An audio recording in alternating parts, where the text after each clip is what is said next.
This is a CW Spiral, a podcast run by two Barchies and a Bughead. We're your hosts, Sabrina Reed, Michael Patterson, and Reed Gaudens, bringing you history about the network, the latest news, and in-depth spoiler-filled discussions of some of our favorite shows on the CW. We are back, and we're a trio again because Michael is here. Hey, Michael. Hey, I'm so glad to be back. I missed you guys so much. I did listen, big fan of the podcast, in case you didn't know. You did a great job. But yeah, it's been too long, and I'm so excited to dive into this. Thank you. We missed you too, and we're super glad you didn't mess up the timeline. At least we think you didn't. No, I will never be Barry Allen. Oh, I know. But Barry's great. He just should stay out of time. Yeah. I think we can talk about that today. Definitely. Yes, we can. I'm so excited to talk about The Flash. But first, we have to launch into the news. But, it's Arrowverse news, so it's still very exciting. Diggle is going to be in the Superman and Lois season 2 finale. That feels quite relevant after the most recent episode of The Flash, doesn't it? Yeah. It does. I'm looking forward to that because Diggle appeared last season in Superman and Lois. It was the only Arrowverse connection we've had thus far. Did he? Yeah, remember? No, I don't. No. To answer your question, no, I don't remember. He showed up when John Henry Irons and the DOD needed something to stop evil Superman. And Lois was all like, I know you. And he was all like, I know you. But yeah, he tried to appeal to General Lynn's good side, if he has one. But it was only a cameo appearance. But we don't know. Apparently, this one will be far more important. He has plans. It will set up the season 2 finale and then directly tie into season 3. And we don't know how.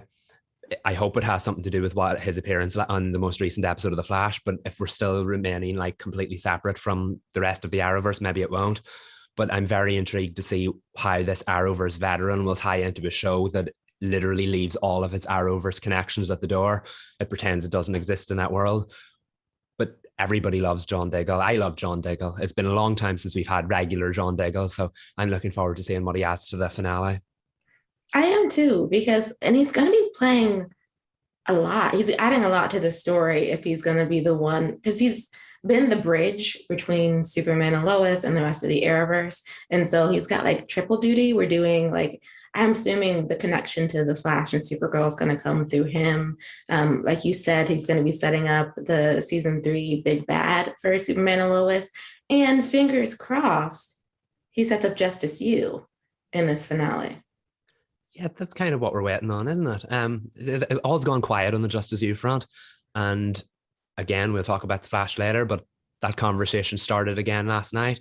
We don't know when that'll happen, if it'll happen. Apparently, it's still in development. So here's hoping we finally get some more crumbs, because it's been a long time during pilot season when we haven't heard a darn thing about that. So fingers crossed. Yes, and I really want, I don't know, we're not excited for Gotham Knights, but I would really like for Arrowverse. Yes, I know, I'm sorry, it came up. And it's true. We're going to watch anyway.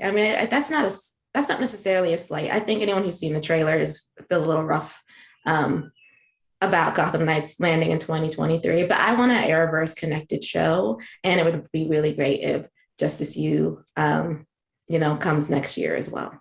What if Jonathan goes to Justice U? That could be fun. Yeah, I could see that. Both of you were like, no. Just a stray thought. I could see that working. I'm not going to lie. I think that would be cool. Yeah. Oh, even if it's just there for a cameo and then he goes home back to the Kent farm. That's fine. He goes for a college visit. No, that would be fun. He'd lose his mind on a college campus, but that'd be really fun. Oh, yeah. He's definitely going to a party school. Oh, yeah. Oh, yeah. Yeah. The spiral will begin. Yeah. Okay.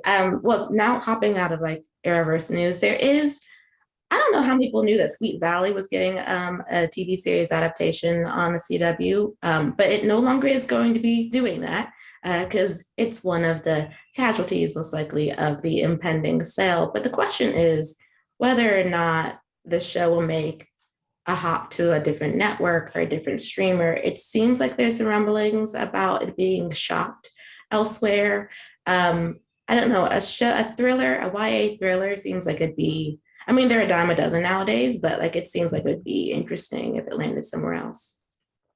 I can see it happening because I don't know, these shows tend to still have life in them, even though like a network passes on them. And like you said, their thrillers are really in right now, especially teen ones. So I could see it going to, if not um Paramount Plus, which seems a good place for it to slide in based on who the CBS producing it, but like HBO Max or something, because they now have like the new Pretty Little Liars and all these kinds of like thrillers. So I could see them not giving up on this and trying to get it right. Same. I think I'd be interested in seeing it. Just in case no one's aware of what the plot would be, Sweet Valley is a town where everyone dreams of growing up, and there is no better example of that promise than Elizabeth Wakefield. However, she is missing her twin sister Jessica, who miraculously returns, and apparently those two have a bit of a terrible and rocky relationship and a rivalry. But when a new girl, Enid Ruiz, discovers something about someone pulling the strings in town, she convinces the twins to put aside their bad blood in order to drag Sweet Valley's dark roots into the California sunshine. It reminds me of the movie A Simple Favor a little bit, Oh, because there's a, well, kind of a spoiler if you haven't seen the movie, but it's like 5 years old now. Blake Lively has a twin sister that's missing and it's a mess. But yeah, this is giving me A Simple Favor meets like what's that show? I'm drawing a blank. Forget that I said that. do you know the plot though? Maybe we can guess the name. I don't know. All right. It's like, I don't know, it's giving me something, but it sounds interesting enough, I guess. Mm-hmm.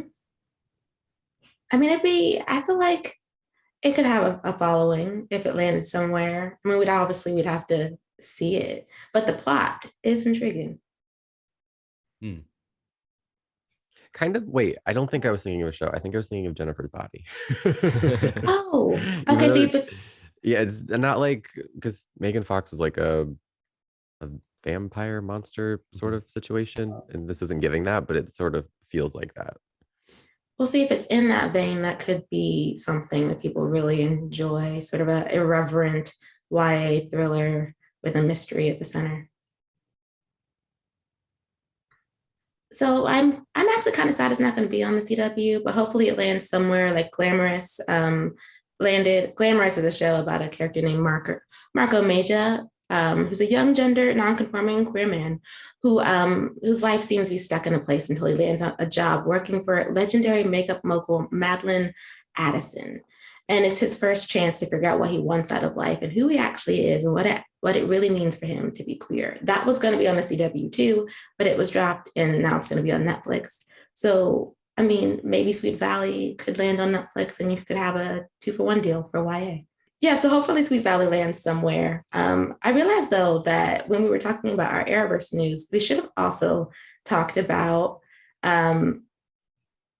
Legends potentially finishing on The Flash season 9. I know Eric Wallace, the showrunner, said it's likely not to happen because he has to finish up season 9, which may possibly be the series finale season of The Flash. But considering this week's episode of The Flash, it's possible you could definitely finish their story on in season 9. Not to dive into the spoilers of how much I loved this week's episode of The Flash, because we will get to that.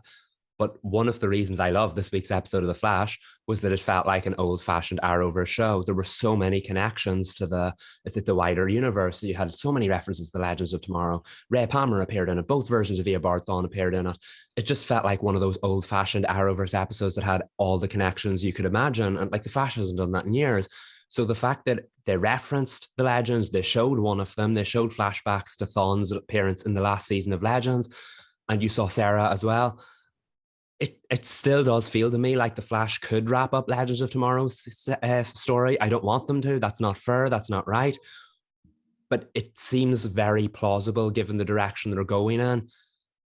And if that was the only way to do it, I'd accept it. I don't want it. But it just feels to me like The Flash suddenly remembers that it's an Arrowverse show and it hasn't done that in a very long time. So I know Eric Wallace doesn't want to do it, but if it happened, I wouldn't hate it as much as not getting a conclusion, if that makes sense. Yeah, because it's better to get a conclusion than not to have a conclusion at all. I mean, we are still very much hashtag save legends of tomorrow in these streets on every platform we could possibly be on. But I do think if the only option is wrapping it on the Flash, then just to pitch yet another thing to the CW, what about the Flash Legends of Tomorrow crossover event? 3 episodes, y'all. I mean, and we can just wrap Barry, just for whatever reason, has to go over to their side of time. It's just him, and he's just on Legends for 3 episodes as we wrap this up. That would be cool, like a 3-episode event to kick the season off. Just like we did the 5-episode event last year. Set in the time prison, Barry helps them escape, Legends save the day, end off, it's wrapped up, and finish their story, because that's what they kind of need and deserve. It's possible. I know if it was just a separate episode in The Flash, that wouldn't be the exposure it needed. But yes, a 5-episode event or a 3-episode event or a mini kind of TV movie, anything like that would be a good way of wrapping it up. And now that the Flash has remembered those connections, I could see it happening. Yeah. And so, you know what? Manifesting it right now in some capacity, Legends of Tomorrow's story is going to be wrapped up. We're not going to naysay, because I think this fandom has been so loud, and I still have like has a lot of the media too. I mean, the whole reason Eric Wallace got asked about this is because a reporter took their time to ask him, would you wrap it up on the Flash? I do think, though, if there is an Arrowverse character, and I really want to talk about the Flash, darn it. I'm trying to tiptoe around this episode. But if there is an Arrowverse character whose story is going to wrap up that hasn't been yet, it would be Mia's. And it was confirmed that Eric does want to put her in season 9 of The Flash if they can get her. I'm in 2 minds about that, because I really like that character, but the last time she appeared on The Flash, it did absolutely nothing to tie up her Green Arrow and the Canaries arc. Nothing. Her brother was still missing after 2 years. There was no reference to the Canaries other than that arrow that made the sound of their cries. But like, it didn't accomplish anything. And bringing one of those 3 characters back again could very well just accomplish nothing all over again. Don't get me wrong, if it's the final season of The Flash, give me as many cameos as possible. But I don't know. I think that character needs her own project to tie up her own story, because they didn't do that great of a job of advancing it at all on The Flash. But perhaps they took notes from last time and it will be improved. Fingers crossed. Fingers crossed. Do you think so, though? No. Not for her, but considering, the episode of The Flash that just aired, it's possible to do this. So I don't see why it can't be done with Mia if they give her the screen time that's necessary. Though we can't campaign for Green Arrow and the Canary show, because it's not happening. But if the CW would just, rethink that decision, go back to the drawing board. I know that Kat is in Walker Independence, but nothing says that we can't have a TV movie. Right. Another 3-episode event. Make it happen. Yes. Because, people will watch. It's not like people won't. Like, people really want these stories to be wrapped up. Definitely. It feels like back in the day, those Arrowverse stuff was kind of winding down. And now that it's all been kind of culled at once, people would actually tune in for those things that remind them of the old era of the Arrowverse. So yeah, I think it would be a wise idea to pay tribute to that, because once The Flash ends, that kind of feels like the end of the original era. Mm-hmm. Not that we're not really in it anymore, let's be honest, but it feels like the last kind of relic of that era.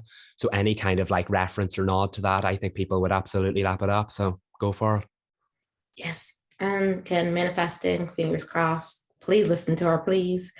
And that's it for the news for today's episode. We're going to launch right now into since we've already been punchy anyway, the death of the Vampire Diaries universe.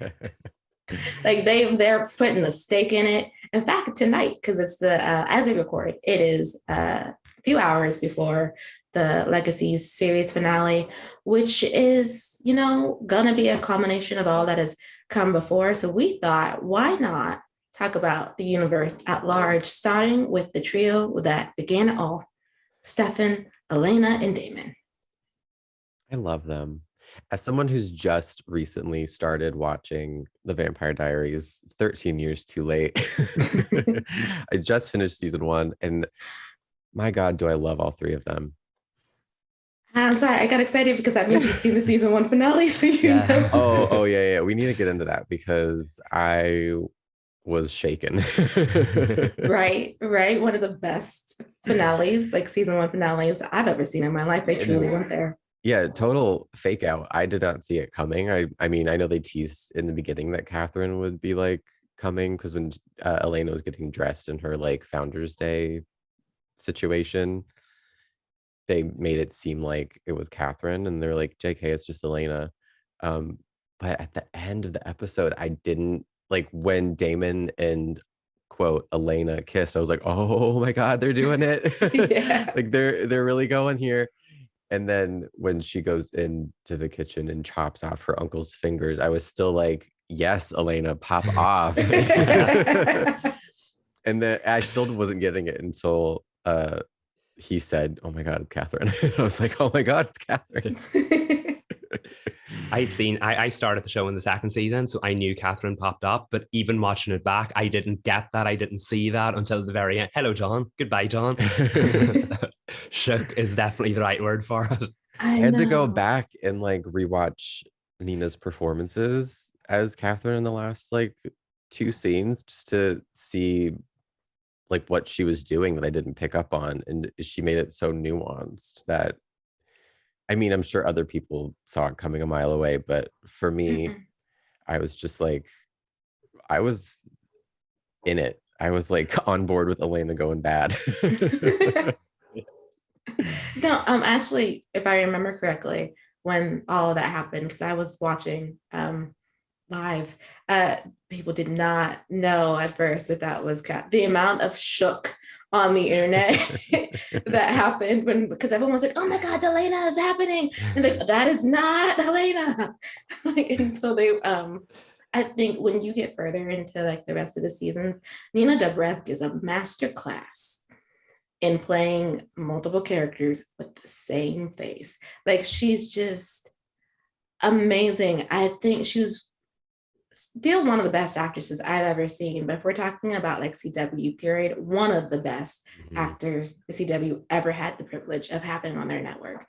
She's just outstanding in her roles. And I loved every single moment of Catherine. When you watch the season 2 premiere, you're gonna live. You're just truly gonna live. I'm so excited because they ended it at the exact right moment with Elena coming back in the house and just like walking towards the kitchen and just like fade to black. Amazing. Like 10 out of 10 TV. Like they don't do it like this anymore. They don't. And it's so sad that they do not. I mean, not to say that we don't have some epic television on currently, but I don't think it's been a while since I was as shook as I was when the season 1 finale of The Vampire Diaries aired. And it definitely had to do with the way that they surprised everybody in a good way. There was so much going on in that episode. It wasn't just like the Catherine reveal. There was like relationship stuff. Caroline's in the hospital because Tyler was wigging out because he's like triggered into becoming a werewolf or whatever's going on with him. Like there was just so many moving parts that my mind was just spinning in that whole episode. And like now I remember reading articles about the show when it was first on and I didn't watch it. And I always heard people talk about the pacing of the show and how much they did not just season, each episode. And I'm like, this show really was not afraid to go through story, but they did it really well. It wasn't just like they were burning through everything in their arsenal. They just like, I don't know, they did it so well. And I'm mad at myself for not watching it sooner. But timing's everything. Yeah, exactly. You can appreciate it all together now. Yeah. And it feels timely given what we're talking about. I remember when it was on and a lot of people weren't loving it very early on. And the first couple of episodes, it took a while to find its footing. But I think the consensus was that towards the second half of season 1, right into season 2, it's just bang, bang, bang. It doesn't stop. And I remember thinking it really did find its footing from there, both just from the character standpoint and the way they started delving into that mythology they'd only played with before. it really does feel like it finds its footing. And I will say season 2 is one of my favorite seasons. So enjoy the ride, Reed. Yes, if arguably maybe the best season. Mm-hmm. As far as overall storytelling, like those first few episodes, as all like everything comes together, they're a ride, Reed. Like they just truly are. Which is so funny because yes, if you watch the pilot of the Vampire Diaries, it doesn't give you much in terms of like hooking you. It's a lot of top 40 hits and They really, Elena yeah, they writing in a tiptoe into diary. the world. They just tiptoe into it. Yes, and you're just like, hmm. But then once you get actually on the train, it's amazing. Even the triangle. How are you feeling? Do you have a team? Do you care, Reed, where she lands? I honestly don't really care. I'm on board. I mean, this is usually just my shipping mentality to begin with. Like, I'm on board with wherever the story goes. I may not like it, but I'm like, okay, I'll give it a shot. I can see both options. I do really like the way that Stefan loves Elena. Mhm. And I think the way that they developed Damon's character throughout the second half of season 1 was really necessary. But it's still like whenever they redeem these irredeemable characters, or at least try to give them some humanity, I'm always like, but I still remember, like, that doesn't change anything. But I do really love Damon, and I think I'm excited to see them together and see what chaos that brings. Because I mean, if you're not tuning into a teen drama for mess, then you're not tuning in for the right reasons. True. Retweet. Such a perfect sentence because it's very true. I think where did I land? I think I was like Team Delena, like deeply entrenched in Team Elena. Not that I didn't like Stefan and Elena. They just like as far as ship feelings go, they didn't give me that, oh my God. Like where you want to put the two of them together. But I will say in later seasons, I saw the vision, I saw the motion, I got everything the Stelenas were talking about. Especially because I think by as we got further in, Damon was starting to annoy me. And that might have to do with a lot of pining. You can only pine so much before you're like, okay, can he move on? But like as a ship, I think Delena's very compelling, especially for viewers who love seeing a bad boy redeemed and fall in love with the one girl who can change him forever. Yeah, see, that's not really, I have issues with that, but I can see it. Like, I enjoy watching it. It's intriguing. It's definitely the most intriguing of the two pairings, just because of that element of like danger and forbidden, whatever. And they do really establish Stefan and Elena as like a really safe, loving couple, which doesn't always make for the most gripping Yeah. shipping or television. Although they do have their issues, but they just really love each other, and that's can get boring for some viewers as much as they might love the characters. Sometimes it's just not enough danger, and that's what Damon gives you. Yeah, I remember when I started it, it was in the prime of obviously the Stelena years. So it was hard to see anything else but that. But because people knew the source material, because people were talking about it nonstop and they saw the chemistry, you knew that was the direction they were hinting that it could potentially go at some point. So, and I think as someone who enjoyed one version of it, they do such a great job. And we've talked about like how strong the triangle is. They do such a great job of making you see the other side, even if you don't ship the other side, and then vice versa. You jump on board and then you jump off. The show makes you feel exactly what it wants you to feel, and that to me is very, very good writing. And I know people harp on about modern day CW shows not being able to do that, but the Vampire Diaries was in a class of its own when it came to that kind of drama. It was. And that's not to say, like, we're heaping a lot of praise on it because it deserves a lot of praise. But shows do fall off, and that's usually when they are on for a really long time. So Mhm. I just find like the way that they freshen it up is they like expand it into a franchise, or they bring back a character who was a fan favorite. My favorite was Lexi. I loved her too. And I mean, obviously, I've only seen season 1, but she shows up in the episode. I was like, yes, I love her. And then by the end of the episode, it's like, Well, I see know. ya. I was deeply hurt when it happened Mhm. because I thought she was staying around and they were like, JK. Yeah, No, she was she's so not. fun. She was mixing it all up. She was exciting. But Ariel, that's a testament to Ariel Kebbel's ability to like hop into an established show and steal a little bit of the spotlight. She stole it all, in my opinion. Just We love that. jack the show. I know I didn't want to give her too much credit just in case anybody was like, what about Nina? And I'm like, I haven't forgotten about Nina. But we just spent like 5 minutes praising Nina. We can show a little This for is true. This Ariel. is true. This is true. But so I wasn't aware of Reed until you said it. I didn't realize how much of a WBCW queen Ariel is. Yeah, it all began on Gilmore Girls. She played Dean's wife, which was a very interesting turn of events for Rory. She was Lindsay, Dean's wife, and if you're a Gilmore Girls fan, you know how that ends. Not well for anybody, really. Rory cheats with Dean. Wow. Okay, I'm lost. I don't watch. Yeah, I was like, I could see right. Sabrina was just like nodding and smiling. And then Ariel was in Grounded for Life, which is probably like a really cult show. It started out on Fox and then the WB saved it for like the last 2 or 3.5 seasons. I don't remember her in it because I haven't watched that show in about 20 years.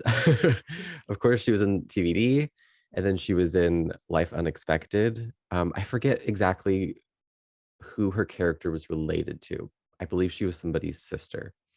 But she was a regular in season 2. And in fact, she was in an episode that crossed over with One Tree Hill. So she can add that to her bingo card because she acted with Haley James Scott. And then she was in my personal favorite, 90210, in the final 2 seasons as Vanessa, who I believe she was stalking Liam and like pretended to be his girlfriend. It was a whole mess. And then she ends up shooting Annie. Wait, that whole sentence was a ride. Yeah, took a few turns, didn't it? Yeah, that's Yes. 90210 for you. There is a scene where she falls off a balcony and Liam thinks she's dead and like gone. And then she just like comes back in season 5. I think, yeah, later in season 5, she comes back. That was the premiere. She like falls off a balcony and he looks down and she's dead. I love soap operas. I just really do. It's so good. But yeah, I was so happy. I didn't know she was in the Vampire Diaries until I started watching it. And I was like, Ariel, your bingo card is just max. Well, so I think, Michael, I think you've watched a little bit more Vampire Diaries than I have. I think she appears every season. I think that might be right. Maybe Does she? Maybe not season 2. I can't remember because it's been too long. I did rewatch it all recently, but I still forget. You do get quite accustomed and acquainted to Laxi over the course of the show. It never lets you fully forget her, and I stand them for that because I love that character so much. Yeah, you will see quite a bit of her throughout. And I know it's not in the grand scheme of episode numbers, it's not that many, but it's very well paced and spaced that she keeps popping up. She could be considered a recurring character if you like to think of it like that. You'll never forget her. She's never far from your mind because she's usually on screen like once a season, like Sabrina said. I'm assuming it's flashbacks. Okay, we don't need to answer the question. It's complicated. Yeah, I guess what we will say is that every time she comes back, you get a little bit more of Stefan's past, the past that he can't, that's tied to her. So he doesn't really talk about it because Damon wasn't around during those years. So you learn a lot about Stefan's eating habits. When Lexi is around. Gotcha. Yeah. That's a good segue into the horror elements of the Vampire Diary universe. Can I say Stefan became one of my favorite characters ever when it was revealed why he's a vegetarian vampire? I think that's how they phrase it. Reed already knows this because we spoiled him in a group chat, but Stefan's a Ripper, and the way that they do the Ripper storylines on the Vampire Diaries made my entire life. I mean, he leaves bodies up and down the Eastern Seaboard. And I was like, how does this sweet, lovable, kind, endearing character have a switch that makes him monstrous and murderous and just doesn't care? I mean, because the other vampires turn off their switch. Yes, they eat. Like they drink from people, they kill people. But Stefan is a particular case that should really be studied. And if there are vampire historians within the Vampire Diaries universe, someone has probably written a book for the underworld, the dirt Mhm. world, about him, because he's amazing. That to me is what separated Stefan from Damon, because everybody says Damon's the more interesting character. Everybody loves a bad boy, but we've seen that kind of bad boy who can be redeemed for the girl many, many times before. Stefan, on the other hand, has a ton of depth below the boring, which I disagree with, boring surface. And that to me made him a far more interesting character. I feel like as the show went on, it really explored that more. And that is what puts him over the finish line ahead of Damon for me. It definitely leans into a completely different side of the Vampire Diaries than you saw in a season one at all. And there's so many layers to it. I'm not going into spoilers because I want Reed to experience it completely uninterrupted and untainted. But I always liked Stefan as a character just because I liked him more, but that made him more interesting. And that, because given how like larger than life a character Damon was, I'm happy that the work they did to make Stefan more interesting. It's brilliant. It is, and then Paul Wesley like hit it out of the park whenever he had to do those segments. I mean, the way that stuff, like the story behind it is great, but like the how he like. Sorry, I was gonna say bit into the story. That's I'm just gonna say Get that. the pun in. Yes, the way like he like ate those storylines was just so great. I think one of the things that set the Vampire Diaries apart, in my mind, when it came to supernatural television, is how far they leaned in to the nonchalance of how the vampires are. Like they're staking people all the time just to end conversations. We're like killing bodies. Like the witches are like, y'all are evil, and this is why we don't care for y'all. And then you have like, but some of us are good, and like that's why there's always that element of Bonnie not quite seeing it for the other.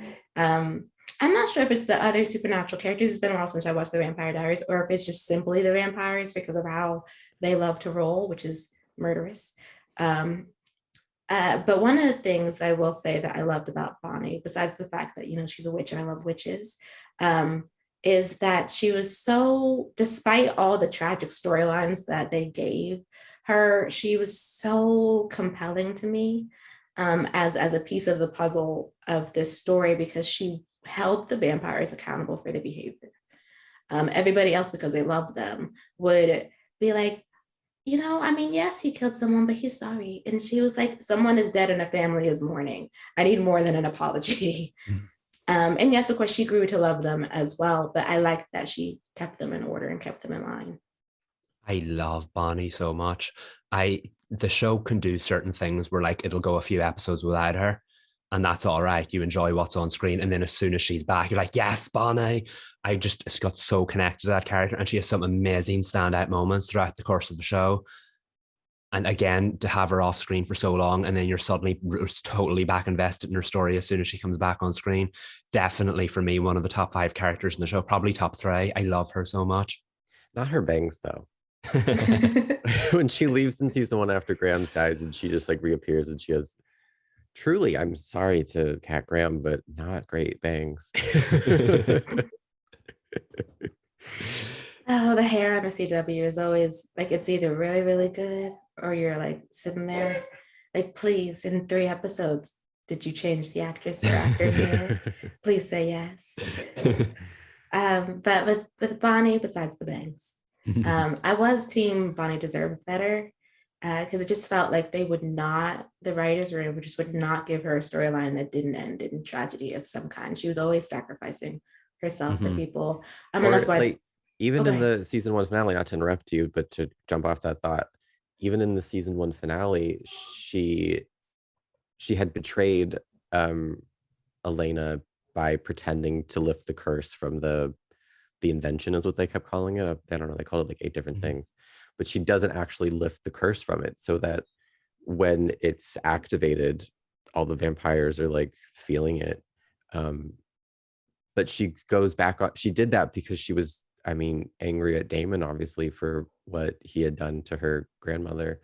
But she goes back on that. She walks back on that and then helps Elena save Damon from the fire basement or whatever was going on. I was like, Bonnie, you like compromised your beliefs I don't know. I was like that. I didn't love that for her, but I knew Damon wasn't going to die. Like she was going to intervene and help Damon because you can't. Obviously, I knew he's not.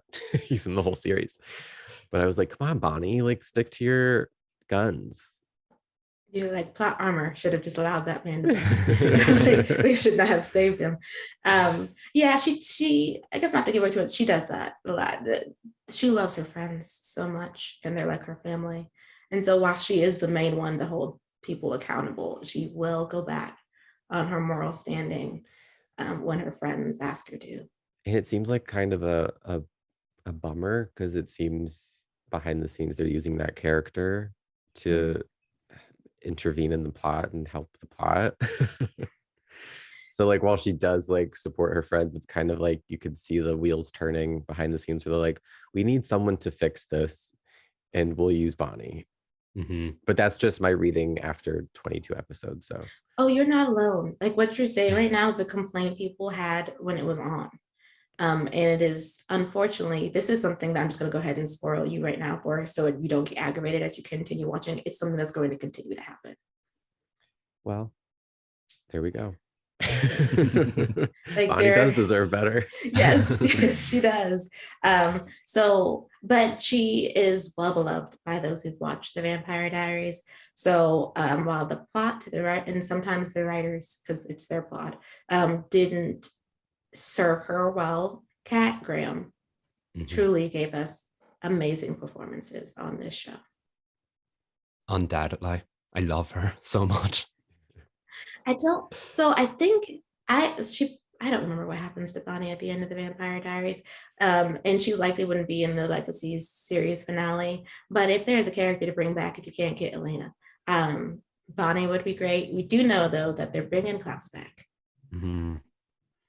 That feels relevant. That feels appropriate because Legacies may take place in the TVD universe, but it's technically a spin-off of the originals. So it makes sense if we're going to wrap it up. It's funny that a show that started as like this romance drama between three people has ended up it's under that mythology umbrella all around the originals. The originals basically feels like the start and the end of this universe. So I feel like if there's one thread to tie it all together, Klaus is probably the right choice for that. Even though the Vampire Diaries will always remain the most popular of the three, the originals and Klaus feels like the right thread to end the story for now, but it feels like the right one to end it because Hope's an original relation, if that makes sense. Yeah, that's his daughter, right? Yeah. Okay. And that's like probably the extent of our Legacies knowledge. Besides the fact that you know that like this series, the Vampire Diaries universe gives you so many different flavors. Because like with the Vampire Diaries, yes, we start in high school, but it's very much like a supernatural horror drama that feels ahead of its time, at least for on the CW. And then like you get the originals, which is very like Southern funky because we're in New Orleans and there's a feud going on, but who's gonna like reclaim the city. And then you have Legacies, which is a supernatural boarding school teen drama, like where that adds more to the lore in terms of like what different supernatural creatures appear. So it's just interesting that the Vampire Diaries sort of like the Vampire Diaries universe just charts these different paths for different tastes. So like if you didn't like this show, perhaps you'll like this other one over here. That's very interesting. And it's a great point because like the biggest shared universe CW has is obviously the Arrowverse, and all of those shows are practically the same kind of show, just with a different hero. Whereas the Vampire Diaries feels like kind of like this rich universe that could spawn multiple different types of shows. So the fact that Legacies is ending, I hope that sometime in the future we see a different type of, or a different new show that's again a different kind of genre. Of course, there'll be crossover there as far as the supernatural and the violence and all that kind of stuff goes. But there's so much depth there and so much to pull from. I could see another different type of genre show spawning from this universe in the next 4 or 5 years. I can definitely see, even though this is the end of it, the TVD universe right now, I can see it making a comeback in the future. Like, there's no doubt in my mind, it may not be like a spinoff or a revival, but they'll keep this universe going. Like, there's no way they won't. Like, this particular franchise is way too beloved and successful for And this like to be like, huge. yeah, this can't be like the end for now. Yeah, like just a little what you call it, Reed? A semicolon. Yeah. It's a semicolon, not a Yeah. period Oh, or I a love comma, that. but yeah. Yeah. So I mean, so it's I wonder though if it's like if it doesn't continue on the CW, where they will move the show to. Like a new TVD universe-esque show. I put my It's money on HBO Max mm, because yeah. they're continuing Pretty Little Liars. So Which means that with it being behind a paywall, they can, and not on broadcast, they can push the envelope they very, can very far. they can open the envelope. Yes. Which, that makes me, before we hop into like talking about what we were watching, now I want a spinoff, if Paul Wesley would want to do it, of Stefan's Ripper years, because they could do a Oh, TVD horror. How do oh. they do that if he's eternally 17 and Paul Wesley is definitely aged? I will suspend disbelief. Okay, that's fair. Okay. I could see a few separate miniseries set in different decades around that. That would be amazing. They bring Stefan Salvatore back into the fold. Yes, yeah, it's Yes, what he deserves. it is.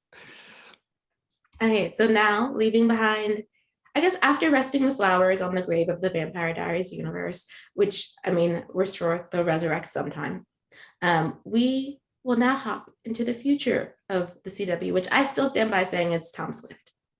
After watching episode 3, 9 Inches of Danger, I feel even more secure in that, despite what the viewership says. I mean, is it low for not by CW standards? That's the thing that like everyone's like, oh, the ratings are low. I'm just like, no, it's mid for CW. It's fine. We're fine. Mhm.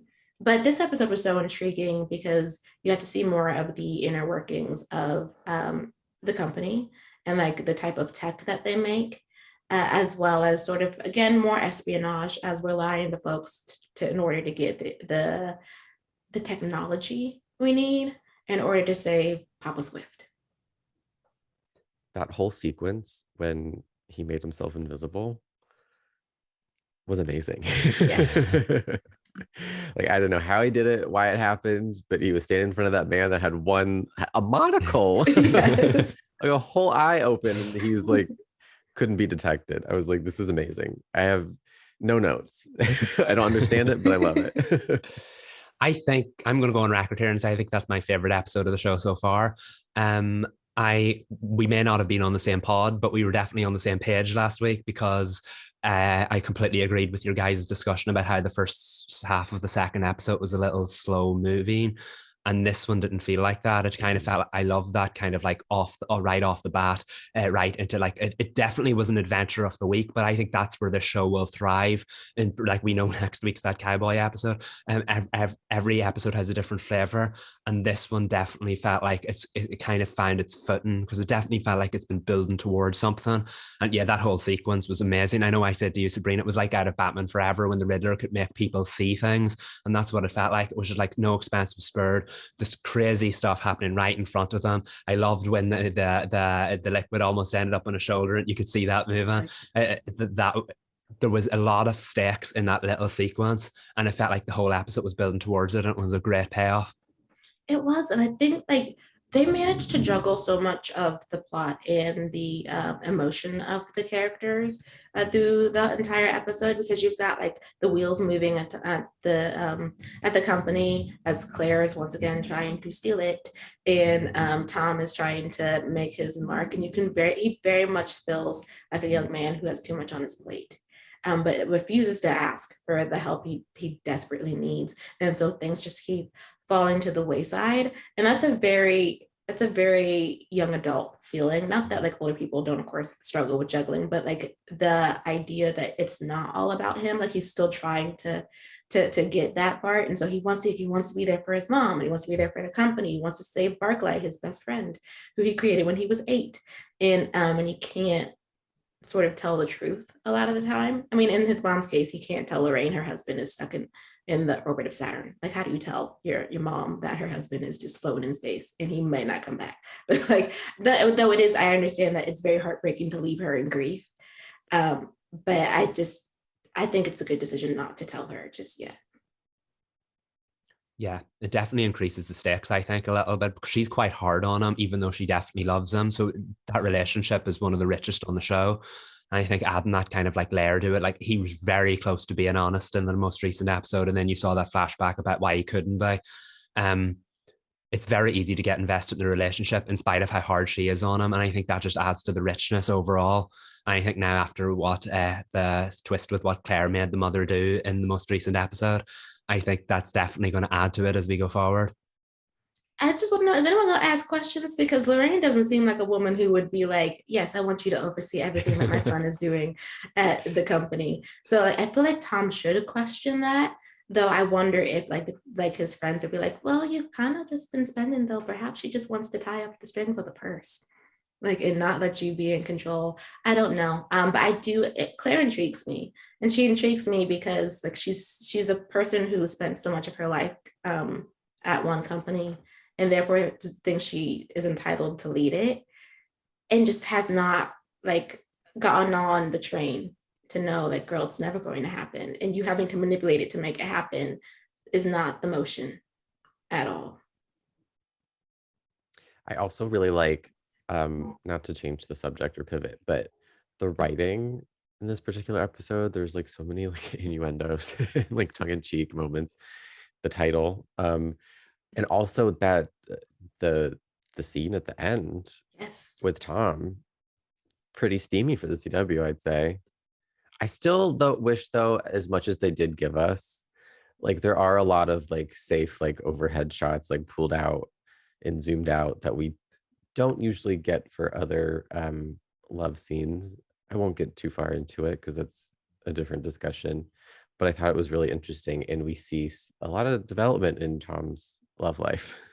yes, he's got options. That scene, I felt like it was still, I think it was still in the steamy warehouse of the It was CW, steamy. but the what you're talking about with the camera angles, it was a bit different. That aerial shot, it was a nice shot, but I'm not used to seeing that type of shot in the scenes, that the intimate scenes, the love scenes. And I don't know if maybe that also had to do with where they were having their intimate moment, considering it is on a motorbike, and so they were trying to give you different perspectives. I don't know how awkward it's looking when you just have the bike. There's no bed, there's no walls, there's no nothing. It's just bike.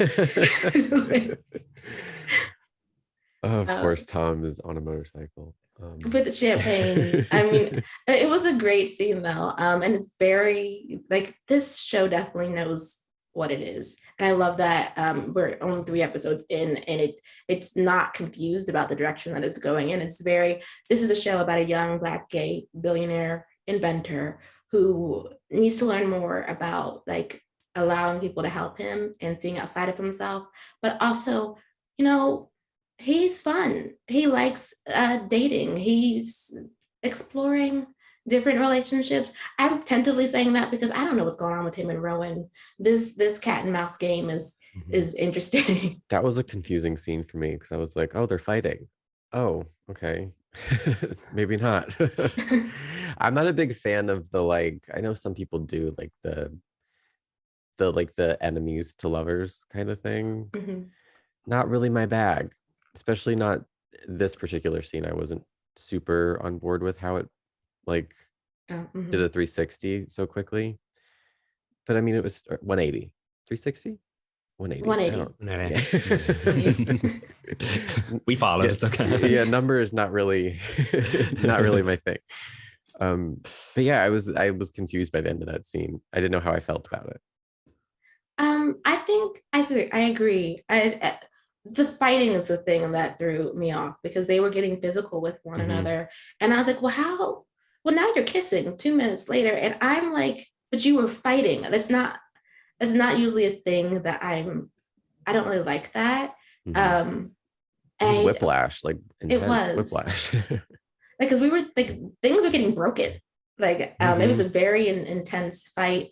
I did though like the twist at the end that it wasn't just that Rowan was playing Tom was playing Rowan, and he needed his DNA, hence why the kiss had to happen. And I don't know if I like them. Like, I'm not on team Rowan, team Tom get together eventually. I think I'm just more intrigued by how this relationship is going to play out, given they're on opposite sides of what's going on.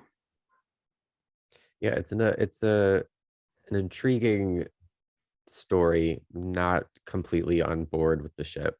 Mm-hmm. Yeah, I think that puts it pretty well. I'm on board with Isaac and Zenzi as a slow burn. I don't know if that's what they're giving us. Perhaps I am just projecting on it because that's what I want. But them cheering on Lino as he's fencing and Tom is ignoring the whole championship thing, I was like, look at them looking like parents applauding this, like cheering from the sidelines, and being the support that he just was not getting from his brother. That's one of my favorite dynamics on the show. And I feel like this show is so like intentionally ambiguous in terms of where the romantic stories can go. There are options. I like the way you said that. There are so many options. And I think it knows what it's doing, but I think it likes to confuse us because every episode kind of hints towards something different. I think this episode in particular hinted towards all of the possibilities. So it'll be interesting to see where they go. But I do like the hooks, even if I'm not on board with every outcome, every potential relationship. I do think they're doing a good job with teasing us with all of them. And they're letting the chemistry build naturally. Like they're testing all of the different pairings to see which actors get on and maybe what the fans connect with. I think that's really smart because sometimes they put two characters together because that's their vision. They're like, oh, we want these characters to be together. And then we see it and it's like the spark's not sparking. So I do like that they're exploring the different pairs. That's true. So by like the end of, I don't know if by the end of Tom Swift season 1, whether or not we'll have an understanding of which romances are likely to go forward and be serious, at least for an entire season. But I do like that they're exploring the different dynamics. And even if they're not romantic, the different relationships are interesting. Like Isaac being in Lino's corner. And clearly, I guess we're going to be figuring out through him what exactly is going on with this young man being able to see the electricity in other people's bodies, which allows him to read what's going to happen next. That was an unexpected turn. I knew it was hitting towards something, but that's slightly more maybe in the supernatural territory. I know they'll have a technological explanation for it, but that caught me off guard. I like that. I don't know what to expect from that going forward, but I guess that's kind of the show in a nutshell, isn't it? True. And since you said supernatural, that just makes me feel like you could segue into Nancy Drew like episode eventually. Like that would have, if it's connected to Lino and there is there's a technological explanation, but also a little bit of the supernatural in there.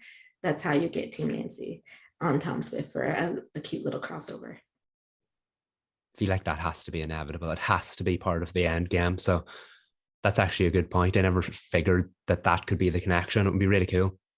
It would be. Now I want it. So we guys have to wait. Speaking of, well, I guess it's not really supernatural, it's aliens. I'm going to give a brief little rundown of Roswell, New Mexico's season 4 premiere, which it was fine. I liked it. I enjoyed it. It was interesting because I think whenever you start a premiere where everyone is in a state of calm before the storm, and literally before the storm, because there's a storm in this episode, it gives you an opportunity to see okay, they're settled. How are they doing with being settled? And everyone is hiding how they feel, which is typical of Roswell, New Mexico. But Liz is a teacher.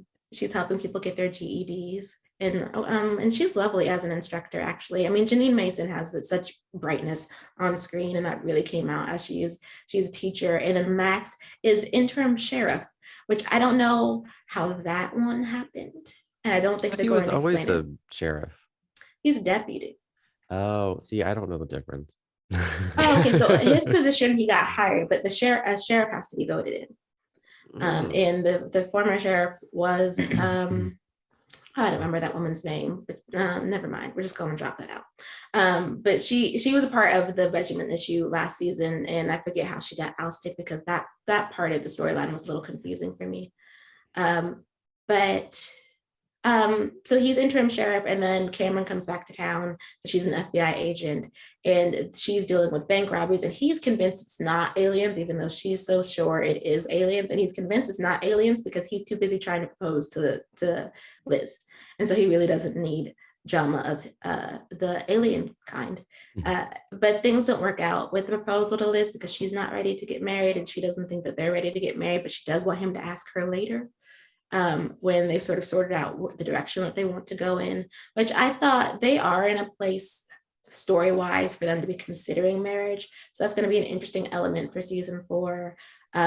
Michael and Alex have moved in together, just like Liz and Max have moved in together. Michael's having a move-in crisis because he's a child of the system, or was a child of the system, so he doesn't really feel home anywhere. And so being home at Alex's place feels very uncomfortable for him because he feels like he's going to mess it up. I will say that beat for their relationship was strange, only because like Alex shows him a gazebo that he made with his mom, like a miniature gazebo. A mom who we have not seen on screen yet, who they barely talk about, but apparently she helped him in his teenage years when he was coming into his identity and understanding that he was gay by helping him paint a miniature gazebo. I thought that meant that he painted miniature gazebos whenever he was stressed, so that he has like a whole room full of miniature gazebos.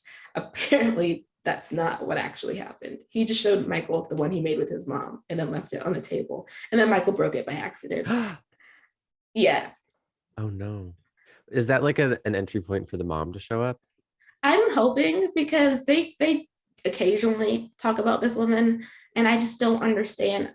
Alex was from an abusive household, and his mom left. And I was like, was she aware that his dad was abusing her sons? And just, or not? Like, I really want them to tell us what Mama Maines was up to, and why she left these boys in such a terrible position. But anyway, Alex isn't even really mad about the gazebo. He just says that. I'm more upset about it. Yeah, I thought he'd be not enough to like kick him out, just to be like, be more careful with the stuff around you type of conversation. But he was like, actually, you're my home, Michael. And I mean, I don't need the gazebo anymore because I have you, and blah, blah, blah. They're fine. That reminds me, Michael, that I don't remember what season, but in Gilmore Girls, when Suki and Jackson break Lorelai's dollhouse and they feel really bad, and Lorelai's like low key like heartbroken, but she like doesn't take it out on them. I was like so sad. We wanted the drama. Yeah, just a brief aside. No, that aside, okay, maybe if they had done a little bit more, then, because there's no reason to be sad for what happens with Alex, because they don't give it, and not that it needs time to breathe. It's a gazebo that's like this big. But it was important to him, but it wasn't important enough to get even slightly upset about. So I think they were just giving them busy work. Well, as we I love when you call it busy work, because I'm just imagining like you're in 4th grade and they're like, here's a worksheet.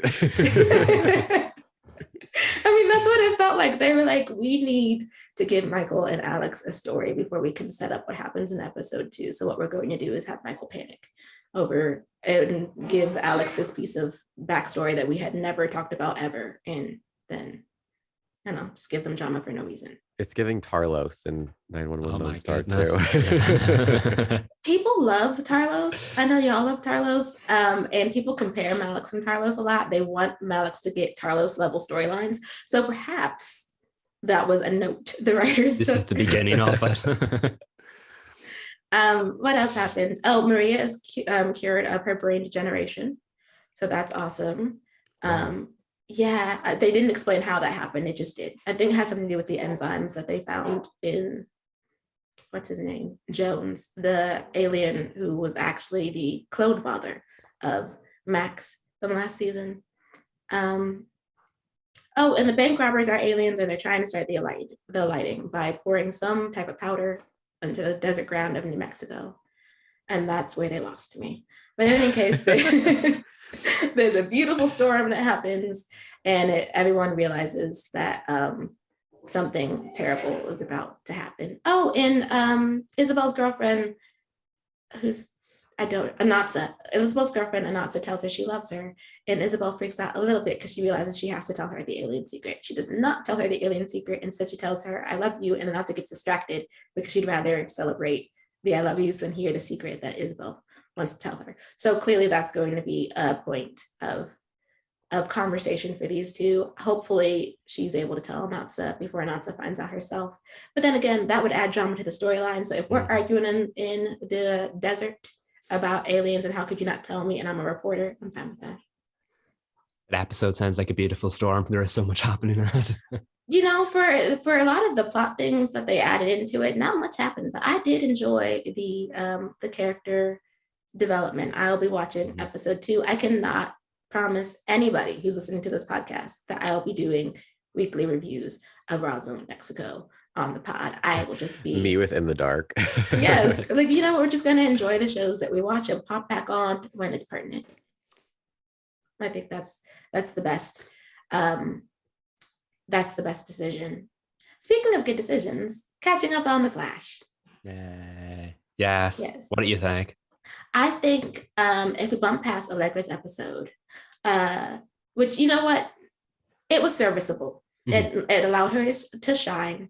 As someone who doesn't really care for Allegra's character, it did not pull me into the story. But if you're an Allegra fan, the writing was fine. It was actually really good. Yeah, that's the interesting thing. I really enjoy when they spotlight these characters instead of trying to shoehorn them into other stories. I would much rather watch an Allegra-centric episode about her trying to overcome something rather than watching her and Chester argue about sandwiches in a grief-stricken episode about something else. That didn't do it for me. This did do it for me. Much better episode. Not one of the greatest episodes of The Flash. Probably not one we'll be talking about when the show's over, but it was a solid episode, and the secondary story with Barry and all was great as well. But I, from an Allegra standpoint, really liked that. Yeah, I think it did more for her character than what we have gotten this season by trying to like you said, shoehorn her into plots that don't quite fit. I think that I like that we went back to the house. I think that's how you pronounce it. In that gang and what it did to her life and how they were pulling her out. I didn't quite, the hokey thing, well, there are a few hokey things, but what the major hokey thing was the power of journalism defeated these bad guys. And I was like, why would they care that their names have been exposed? If they're trying to kill someone, they'll just kill somebody. That to me, I think they did such a great job of building up this like balloon of energy throughout the whole episode, and that just felt like someone popped the balloon right in the last minute. It really killed the moment because Allegra suddenly did this entire like Captain Marvel like glowing moment, and then you're telling me she wasn't strong enough to take down these two henchwomen, and like that just felt like the show was like, we've got this incredibly powerful character, but she can't be more powerful than the Flash, so like let's weaken her. It that let the wind out of the sails for me. The episode was doing such a great job up until that point, but then oh no, these two like ruthless henchwomen who don't live normal lives anyway are suddenly scared about the fact that their names are out in the public. And I'm like, why would they be scared about that? So Allegra is going to let them run off and disappear so that they can come back in the future? Nah, didn't buy that. Yeah, no, especially because Sunshine is like, you can't defeat me. I was like, girl, you just pop in and out. Like, what? How could she not defeat you? I don't understand. But the power sequence for Allegra was really great.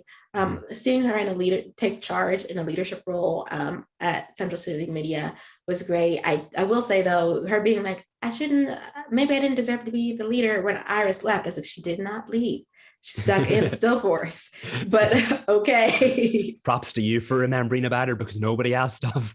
No, I mean, it really does feel like this woman is on a story somewhere and they're just waiting for her to come home. I think it does not feel like she is trapped by, interesting enough to just hop over the next episode, it doesn't feel like she's trapped by the forces, which with the forces being against Barry, I'm confused. I don't know where this is going. I don't know. Why is Dion bad all of a sudden? I don't get that. Yeah, again, this review is going to be very much like the last few. Excellent episode. Amazing storytelling. Doesn't make sense within the wider story. Yeah, like I'm going to leave the Iris stuff to the side because I don't like what they did when she was on screen, and I certainly don't like that they've left her off screen. But from an episode standpoint, I mentioned it earlier, this felt like an old-fashioned Arrowverse episode. We got both reverse flashes in the same episode. When has that ever happened before? It was great to see Tom Cavanagh back. It was even greater to see Matt Letcher back. I hope I pronounced it right. He finally returned on Legends last season, so it was really cool to see him back here. I got connected to the redemption arc for the Reverse Flash. I didn't think we'd get that. That was really cool. I really like Fast Track. Such funky music whenever she went evil as well. Great character. And what else? The Diggle moment, that no one saw that coming. Like, oh my goodness, that was a nice surprise. And to see him interact with the Reverse Flash, we hadn't had a scene with like since season 1. Excellent. It was, I think so. I love that the core of this episode, which I don't think they sort of revealed it until towards the end, was love. Mm-hmm. And the power of love and what it can help you overcome. Like for Diggle, it was him deciding not to be Green Lantern, which I know some people are gonna be like upset that he's not going to be, but I think it did service his character for them to tie up his story like that. In the Arrowverse where he chose his family, because everyone knows you have to give them up, like because you now, I will say I am not a Green Lantern expert, but just to ask you, Michael, you do, once you adopt the mantle, you're flying all across the universe. There's no time to have a family, correct? Yeah, you're part of the Green Lantern Corps. So there's loads of Green Lanterns all over the universe that you're sent out in assignments to protect different planets and all and whatnot. There are multiple different Green Lanterns. We know Ryan Reynolds played, why is his name escaping me? I'm delete this because I should know that. We know Ryan Reynolds played Hal Jordan. There, we'll insert this version instead. We know Ryan Reynolds played the Hal Jordan version. We thought John Diggle was being set up to play the John Stewart version because I think his family's married into General Stewart's family. So there's your connection, John Diggle Stewart. And I'm conflicted about that because Arrow ended teasing that he was finally going to become the Green Lantern. He picked up the box. Then David Ramsey signed that deal that allowed him to appear in episodes of Batwoman, Supergirl, Legends, Superman and Lois, and The Flash. And across every single one of those, except Legends and Superman and Lois, it furthered that arc. He had the headaches on The Flash. On Batwoman, he was in a hospital in Gotham City trying to get the headaches looked at. On Supergirl, that was for a different story, but he did say Worlds Await, which is a Green Lantern reference. They've been building this story across the Arrowverse for the last 2 years, only to turn around and have him deny it instead. It's great and it would have worked fine in a show itself, but I feel like they invested far too much time in this story just to say, yeah, we're not going to do that in the end. And I think now this suggests that they're pivoting into the Just As You direction because John Diggle can't be Green Lantern and lead a school of superpowered individuals at the same time. So I feel like that the Green Lantern thing was decided at a different time and they've decided to move into the Just As You thing. So the Flash episode last night was him finally choosing against Green Lantern so that he could go choose his family and then go in the Just As You direction. I'm conflicted about it. It makes sense for the character, but because they decided to tell the story across 6 different shows, just to pull the rug out from under us 2 years later and say, yeah, we're not going in that direction, feels like a little bit of a letdown for me. See, when you put it like that, I understand. I think as a fan of the Arrowverse who did not watch all of the shows, or continued all of the shows, I've seen the hopping, but I haven't seen it in the way that you have. So for me, it didn't feel like a 2-year journey. It felt like I remember them talking about it in 2020. It came up in some of the episodes that they've aired so far in other Arrowverse shows. And now he's made his decision. But if you have been on the 2-year journey with him, and then they're like, we're not going to go in the Green Lantern direction. So sorry, you guys. It would be a letdown. I do think, though, with it being a letdown, at least the way that they tied it up was good story. Like it made sense for him. And the fact that they managed to squeeze that into 5 minutes of screen time and it still be compelling, just spoke to like the skill of the writing for this episode. The same with, like you said, the redemption arc for Eobard, which him and Mina, I did not expect that to happen, but I liked it. And it seems like Fast Track Labs is where you go for love because Bart also fell in love with someone who worked at Fast Track Labs. Yeah, that came out of nowhere. But it's every time they say there's a reverse Flash out there in the timeline, like how many times are you rewriting this? Because he was the villain in season 1, he died, he was erased from existence, and yet they've continually found ways to bring him back. Not only that, they found ways to bring both versions of the character back. I didn't understand any of with the explanation for which reverse Flash this one is. Apparently it was the Flashpoint version, who then was taken in by the Black Flash and made to serve the timeline, which is why we saw him in Legends of Tomorrow. And because he redeemed himself serving the timeline, he was dropped back in the present over on the Flash so he could live a life of happiness without the memory of his evil life. That's a lot to buy in like 40 minutes, but like we'll roll with it. We'll roll with it. But they did a good job in 40 minutes. I will say that. The writing in this episode was very, very impressive, which is why it bothers me that this season's full of impressive standalone episodes that don't go together in the slightest. No, because I don't understand why this was the choice. I love being able to praise the show for the storytelling that it gives us, but I'm not someone who can be like, these are not, you can't have a whole season of self-contained episodes. Especially when like you put your two major storylines on ice. Iris is on ice and we're acting as if she's not. And then you have the Caitlin storyline, which furthered at the end of this episode, which I did actually enjoy, that Mark called her and was like, we could actually save Frost. We can get Frost back without having to use the mirror gun. I'm excited to see where they go with that story. I thought that insert into like the last 2 minutes really worked for this episode. I just how are we sticking the landing better with Caitlin than we are with Iris? Why is Barry out here calm? Like, I just do not understand. Like, he even had a line about how Iris is his lightning rod, and I was like, your lightning rod is stuck in the still force, but you're acting as if she's on assignment. I don't understand. I'm telling you, if this season doesn't end with the Still Force versus Frankenfrost, I am not accepting anything else, because that feels like where they're heading towards here. And like we've 2 episodes left, and it's a 2-part finale to tie all this up. And I hope the Frost storyline produces something, and I hope we finally get Iris back and just like forget this time sickness ever existed. Can we not erase it from existence, please? Because it's just been the biggest waste of time, and it undermines every single character on the show. It does. I just don't, and I hate that like every time we talk about how great the episode was, we also then have to talk about how it's not fitting into the overall season 8 plot. And then I guess talk about Cecile. Cecile was fine this episode. I liked her level up. I don't understand why she is now becoming a crime fighter. But I do think it's interesting, and that she is now able to move other people's emotions onto someone else. Like, that was a really cool move for her. And another note, I don't know why baby Jenna exists. I've asked this every season since she came to be. They never show this child. They bring her up randomly, and now she's going to kindergarten. And I was like, wait, she's fine. I just did not remember. They've done nothing with her. And I feel like maybe they're giving Cecile a standalone story now, since Joe's leaving next season. So that maybe they have her doing her own vigilante thing. And I mean, like, unexpected, but I can roll with it. I do like Cecile more than other people do. I just don't like when they give her corny stories. This doesn't seem corny, so I can roll with it and see where it goes. But yeah, it feels like she's going to need more of her own stuff going forward, since Joe's not going to be part of the show. Yeah, I mean, I'm fine with it. I just want better explanation for what's happening. I'm fine with Cecile. I like Cecile. I just don't like when they treat her the way that they do Chester and Allegra, where she's shoehorned into things, where they have her explaining other people's emotions in ways that she doesn't need her powers for.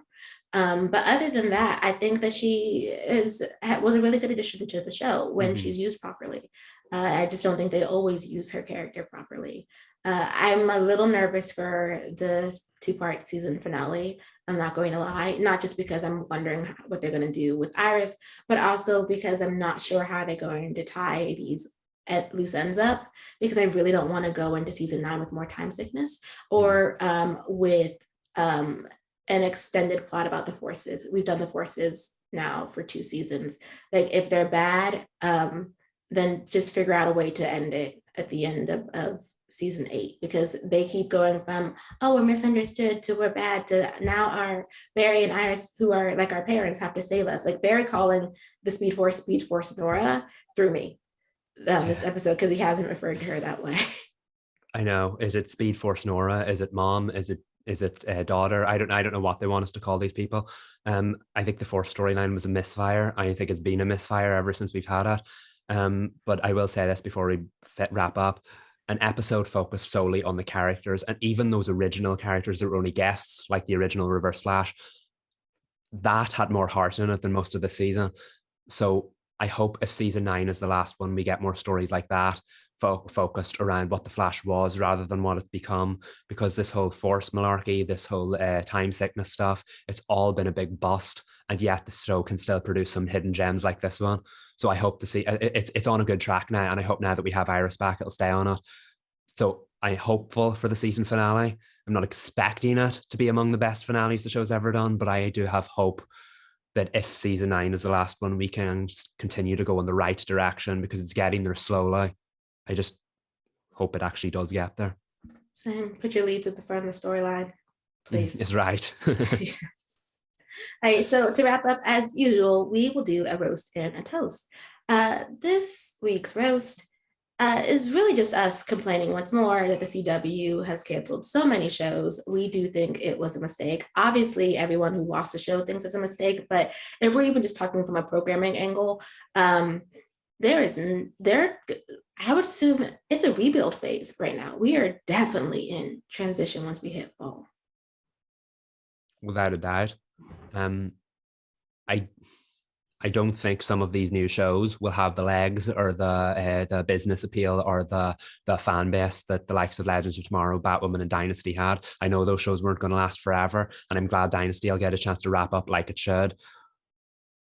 But I feel like they could have gotten maybe 1 or 2 more seasons out of those shows before it pivoted into this reboot era. A hard reboot's maybe not the right direction to go. I do think the new shows will be successful off the bat, but I just don't know if they'll have the lengthy appeal. So it would have been handy to have a few more familiar faces around during that era. It's a lot all at once, and it's putting a lot on the shows that they didn't cancel. Yeah. Like it's on their shoulders to carry them into this new era, more so than I think the 3 new ones. Mm-hmm. And then you have those like veterans like the Flash at Riverdale, which aren't going to be around forever. So like, and they're like, okay, Riverdale's not anymore, but the Flash is in its top 3 best performing shows. What happens when it goes off the air? You know, they could have done with a few of those more supporting characters just to stick around for a little while longer to do some of the heavy lifting. Yeah, and I think people are going to struggle, you know, with the lineup change as it is, with era show, superhero shows basically being pushed into 2023 instead of having your typical fall superhero lineup. I mean, Stargirl would be there, but it's just Stargirl. Mm-hmm. And then you have the 2 new shows, The Winchesters and Walker Independence. You have Gotham Knights in 2023. I really don't think they should have canceled that many shows. They should have at least final seasoned them. I get that we're cutting down the budget most likely, but we're in a new era. I was so excited. We were talking about like the 2022-2023 schedule, and now I'm not so excited anymore. And I guess that might also have to do with the Gotham Knights trailer. This is not me dragging this show. I just want to be excited for this, and I'm just not yet. And perhaps when we get more footage, I will be, because I want it to succeed. I want the CW to keep thriving, and I'm just worried that we might be in a struggle era.